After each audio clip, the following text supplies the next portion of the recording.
வாழ்க வளமுடன். தமிழ் எழுத்துக்கள்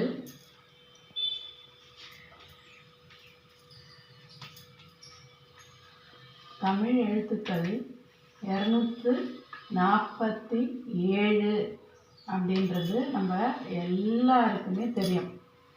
அந்த 247 எழுத்துக்களில் உயிர்மை எழுத்துக்களான எழுத்துக்கள் எப்படி உருவாகுது அப்படின்றத பற்றி தான் நாம் வாய்ப்பாடு முறையில் காட்ட போகிறேன்.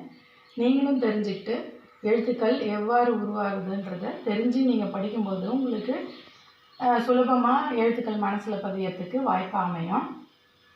அது எப்படி உருவாகுது, எந்த எழுத்துக்கள் சேர்ந்து உருவாகுதுன்னா, உயிர் எழுத்துக்கள் 12 மெய் எழுத்துக்கள் 18 ஆகிய இந்த 30 எழுத்துக்களும் தான் ஒன்று சேர்ந்து 216 எழுத்துக்களான உயிர்மை எழுத்துக்கள் உருவாகின்றன.